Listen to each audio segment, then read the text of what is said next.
Tolosako abesbatzen nazioarteko lehiaketa urteroko hitzordua da Tolosarrendako eta baita Euskal Herriko abesbatza zale guztiendako ere.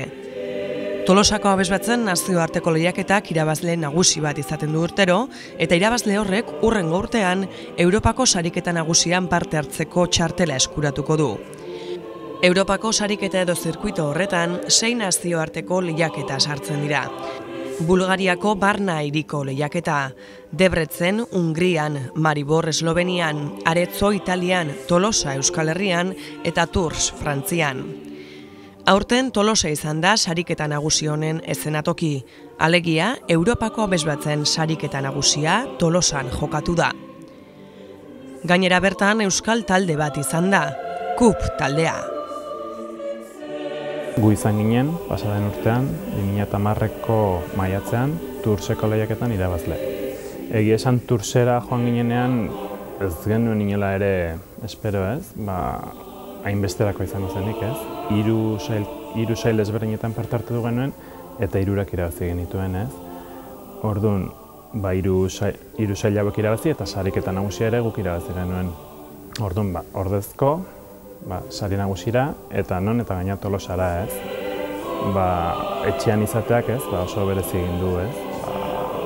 Azken finean Leidor antzoki osoa jendez bete ikusi eta etxeko jendea daukazula horrek oso berezi egin du ez. Gure aurtengo lehiaketa hori.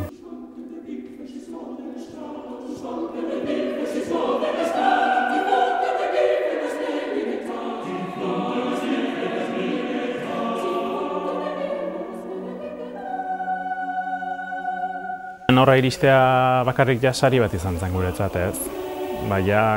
Atzera bota eta 19 urte dira euskal talde batek horrelako horik lortu ez zuenetik ez. Odei Ertzabes bat izan zen 91garrenean holako sari bat lortu zuena eta 92an parte hartu zuen Goritzeko sari nagusi hartan ez. Geroztik ez da nolako ezer eta guretzat horre iristea ez, sari handi bat izan da. Urtero sariketa hau zirkuituan dauden Europako hirietako batek antolatzen du. Aurten Tolosari egokitu zaio eta Tolosako ekinbide etxeak antolatu du sariketa nagusi hau, urteroko nazioarteko lehiaketa ere antolatzen duen moduan. Tolosako ekinbide etxeko kide eta beraz antolakuntza batzordeko kide da Xabier Ormazabal. Ez hori bakarrik, KUP taldeko abeslari ere bada eta. Europako abesbatzen lehiaketa osatzen dugunon elkarte bat dago. Eta orduan elkarte horrek erabakitzen du zein izango den ordena. Eta juten da txandaz txanda, urtero txandatzen juten da. Eta orduan guk iaztik bagenekin aurten hau izango gendula. Orduan, ondo dago urtebeteko aurrerapenakin horrekin jokatzea batez ere diru laguntzak eskatzeko, hori antolatzeko eta guzti hori.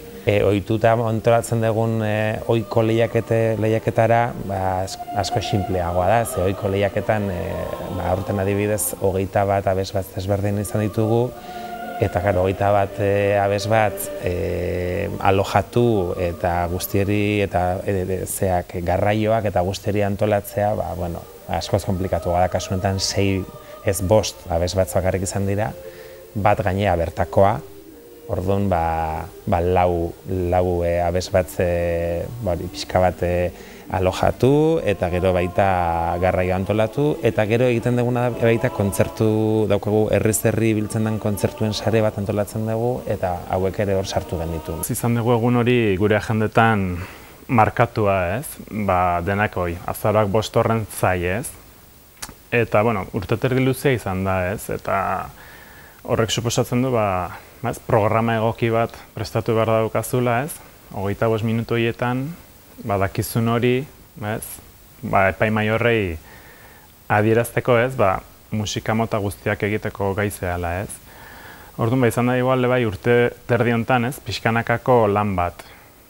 Tarteka gauza batzuk taldeak errepertorioan zituen obrak hartu ditugu, eta horrez gain ere ez, programa oso osatzeko lan berriak ere sartu dira ez. Oso politia, oso politia,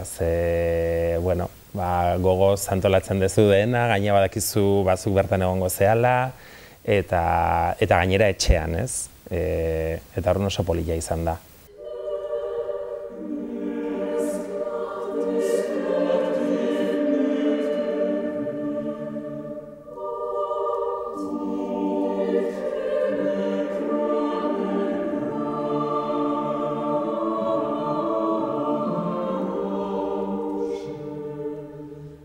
badakizu aterako zeanean bertan ikusle hori azkenean zure gertukoak izango diala eta zu ikustera etorri diala eta bueno, beste bultzada bada, ateratzen zeanean eta beste motivazio batekin ere badakizu hola izango dela. Hori jasotzeko ere prestatu barzea baita ere, baina oso ondo, bai. Eta gero, aukera hori badakizula, kasu enten Leidor Antzokia nolakoa dan, ezaugarri ditun, beste segurtasun batekin ere ateratzen zea. Sariketa nagusionek daukana da hori, 25 minutuko musika egin behar duzu eta zaizu inolako mugarik jartzen. 25 minutu programa libre batean.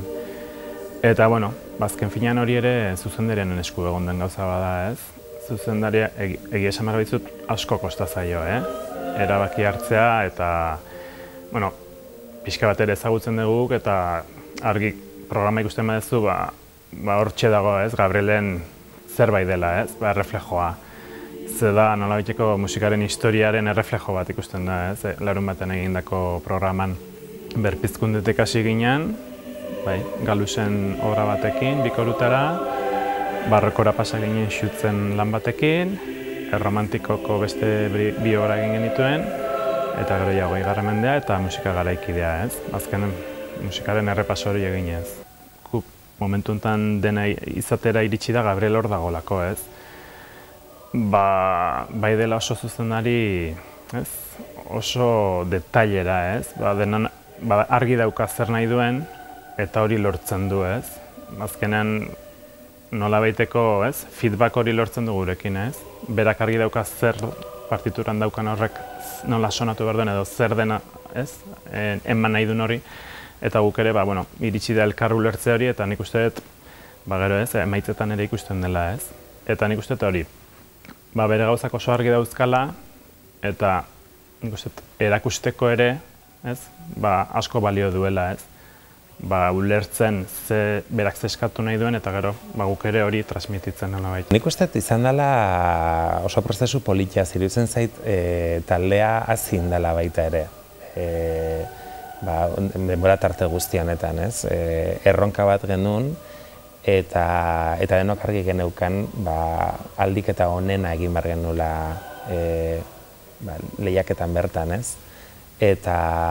Eta nik uste dut hazin gala baita ere, talde bezala eta musikalki ere nik uste dut landu ditugu beste gauza batzuk baita ere, espresioa lantzen ibili gara baita ere, eta musikalki ere nola batu guztia, soinua batez ere bat izan zedin, eta nik uste dut lortu degula hor beste pauso bat gorago egiten, edo aurrerago egiten.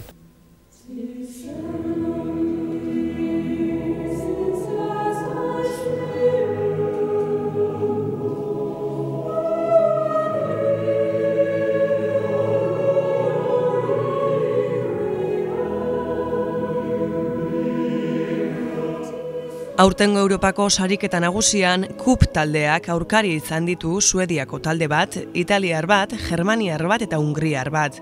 Europako maila oso altuko abesbatzak guztiak, KUP taldea harro dago egin duenarekin. Urte eta erdiko lan gogorraren emaitzak ikusi dira Tolosako agerpenean. Eurak pozik daude lortu dutenarekin. Sari nagusia baina Suediara joan da.